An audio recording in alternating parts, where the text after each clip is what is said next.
Welcome back to the channel. This is something I've been wanting to film for quite some time, and it's my day off. But so I'm gonna try to make this quick. Hopefully, I can get this done fairly quick. What's diagnostic? You know,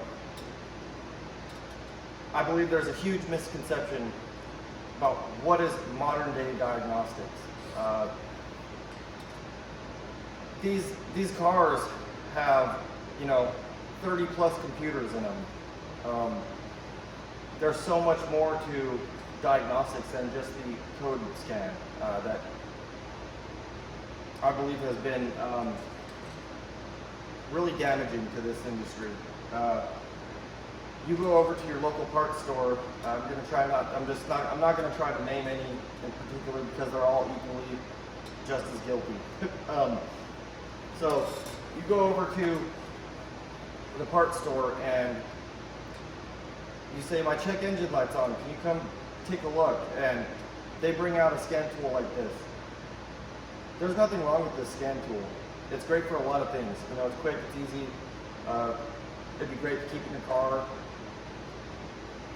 So what they're gonna do is they're gonna walk out there, plug it in, and say, oh, you have a P0301. So that means that you need spark plugs and coils, all 8 of them. That's not a diagnostic. I believe that's where this big misconception is coming from, is parts stores. They're really damaging it for, us guys that are trying to go the extra mile, spend the extra time to actually track down the issue and fix your vehicle. I get calls almost weekly, well, definitely every week. People call and they're like, hey, I just had my car diagnosed. It needs spark plugs and coils. So, well, okay, so where'd you have it diagnosed? Oh, well, I went to the local, parts store, and the guy came out and diagnosed it for me. That's not a diagnostic. I want to be very clear.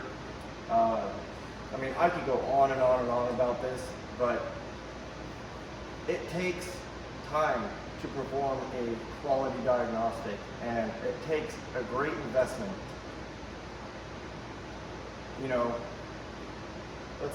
Let's talk about scan tools. This is a code reader, and actually, don't get me wrong, that's an Autel. You can get it for about $100, and it's actually pretty. It's got live data. If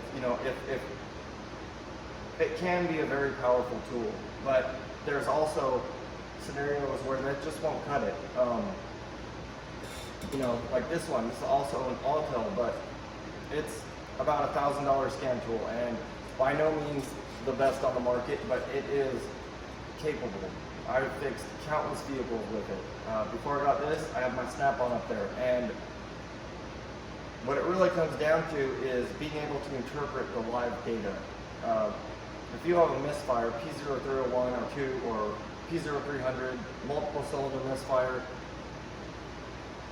before you can recommend spark plugs or injectors or oxygen sensors, or that's another big one I see is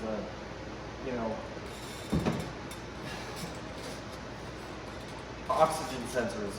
If your car's running lean, the parts store is going to tell you, oh, it needs all 4 or all 6 oxygen sensors. Well, that can be really expensive. And, one of them may be bad, but which one?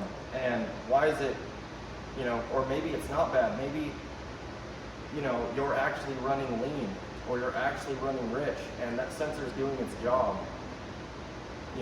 If we were just to replace that O2 sensor because of the code, there's a good chance that you're still going to be in the same situation you were in. And now you're paying for that sensor, plus you're paying me to look at it and fix it. So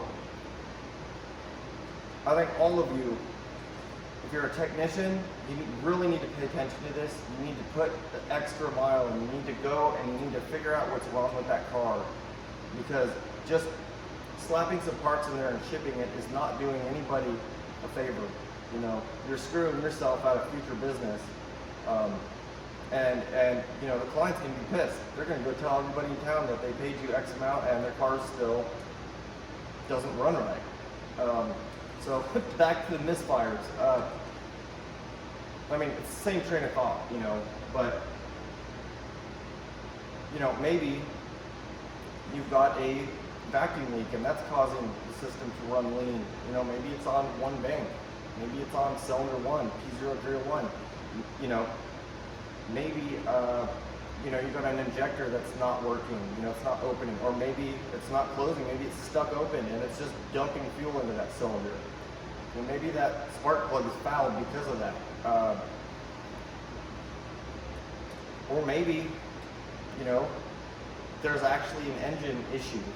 You know, there's 4 things your engine needs. It needs air, it needs spark, it needs fuel, and it needs compression. You know, it's got to be able to compress that air. It's got to have the right fuel mixture. It's got to have a healthy spark, and it's got to have the air it needs, you know, to complete the combustion process. You know, any one of those things is missing, it's not going to run right. And so, you know, and if you're a customer watching this, you know, and you're genuinely interested, like, well, I thought, you know, the code read was the diagnostic. You need to take that into consideration. I want everybody to, don't take this lightly. Don't take your car to the parts store for a diagnostic, because it's just not, you know, it's just not the right means to solving your problem. You know, I pulled this up so you guys can see. So that's just a, we got the injectors on the yellow trace, and the green trace is also the injectors, but that's the current. So each one of those humps is, it's a current ramp for that injector. You know, this is the actual injector firing. So, you know, you can tell, is it opening? Is it closing? You know, what's going on with that injector? Say you have an injector fault. Well, maybe you don't find any issues. Maybe it's an actual, you know, a power supply issue, or maybe it's, you know, a ground issue or a computer control issue. There's also that to take into consideration. You know, like, you know, there's these modern vehicles, they've got 30 plus computers. Each door has a computer. You know, they communicate with each other on a communication network. There's just so many factors to take in. So, the whole point of this video was to kind of clarify the modern day diagnostic misconceptions, because there's so many of them, and it's ridiculous.